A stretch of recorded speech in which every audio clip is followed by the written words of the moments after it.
You know what we do on this channel? We talk about money, talk about economics, and then we talk about how all of these things affect you. But this time around, we're going to be reviewing the policy documents or the manifestos of the top presidential candidates. And mind you, I'm not supporting anybody.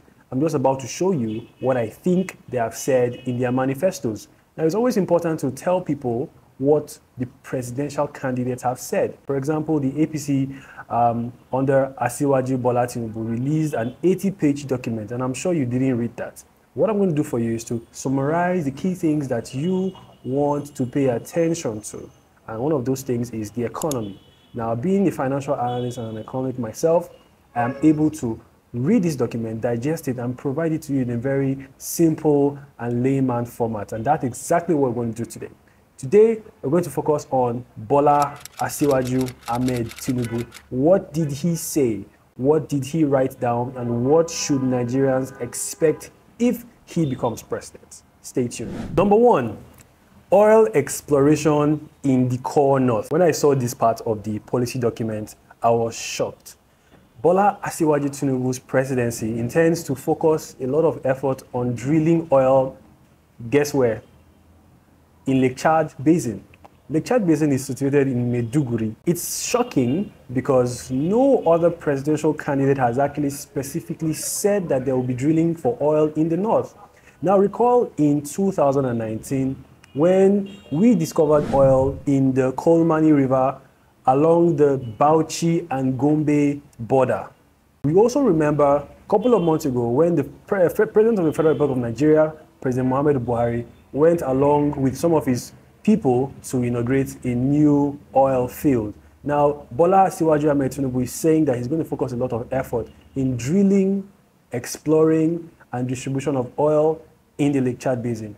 Mind you, this is a very, very difficult part of Nigeria. It's still a place that is plagued with a lot of insecurity, insurgency, and a place that has very loose borders with Niger, Chad, and Cameroon. We are still yet to see how he intends to do that, but so far so good. That is one part of the policy document that struck me and would have a lot of impact on the economy. Number two, subsidy will be gone. Remember when the Vice President, Professor Yomi Osibajo, said in 2016 that Nigeria loses about 15 billion naira to subsidy payments every single month? Well, Bola Asiwaju Ahmed Tinubu intends to scrap fuel petrol subsidy across all sectors simply because he doesn't believe it works. In fact, he has said that he would rather invest all of that money, all of the money that usually goes into subsidy payments, into improving capital assets like roads, other infrastructures that actually provide revenue. Bola Asiwaju Ahmed Tinubu's presidency seems very focused on increasing Nigeria's revenue because he's always talking about building new infrastructure and getting people to work. Number three, mass employment. We all remember when he said he was going to employ 50 million Nigerian youths in the army. Well, I didn't say that. That's what I heard. Or that is what the videos I saw were saying. However, according to Tinubu's policy document, there is a very keen focus on the employment of young people in production and manufacturing sectors. Now, what that may be implying is that Bola Asiwaju Ahmed Tinubu's presidency is trying to take Nigeria back into an industrial age that we as Nigerians probably did not experience.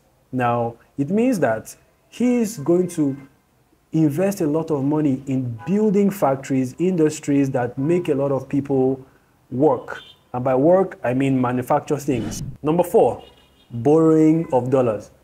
The government of Bola Asiwaju Ahmed Tinubu has made it expressly clear that they are interested in borrowing. They're going to be borrowing, but this time around, they're not going to be borrowing for recurrent expenditure as the other governments have done. They want to borrow solely for capital expenditure to build assets that generate revenue. How he intends to do that is not clear because the policy document does not go into detail to tell us exactly what the project he's going to be talking about is. Number five, Bola Asiwaju Ahmed Tinubu as president intends to put a cap on government expenditure. In other words, he intends to limit the wastage of resources in governance by placing a limit on what the government can spend. And that's really, plausible, because wastage in government goes a long way into destroying the resources available for investment in productive sectors of the economy. And I would like to see more detail about that. The document doesn't really talk about what exactly is going to be cut off. And one area that has to be cut off, in my opinion, is the payment of overblown pensions to past elected officials. For example, some governors still get paid millions and millions of naira every month. They're entitled to cars even after they leave office. Who should pay for this? Taxpayers? Not really. So that's a good one, but he may have to explain that, because he himself is a beneficiary of some of these things. Number 6, the presidency of Bola Tinubu intends to destroy inflation. Nigeria's inflation is not necessarily a cost-push inflation. It's more of a supply inflation, which means demand for things are just so much and there's not a lot of supply.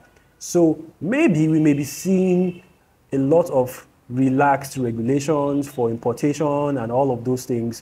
It seems to me that Tinubu's presidency is going to enable people to purchase things and reduce scarcity by allowing for people to transact freely. This is just my inference, but it may be different. We need to see more detail from that aspect of the policy document. What we know is that he intends to reduce leakages in governance and extract some value from there. One of the leakages is to remove subsidy, which I mentioned earlier. Good plan. So thank you for watching, guys. Next time, I'll be reviewing the manifesto or the policy document of another big juggernaut in the political scene, the political candidate of the PDP, Alhaji Abubakar Atiku. Stay tuned and subscribe to this channel, because I'll be coming out with more and more of these kinds of content. Thank you so much, and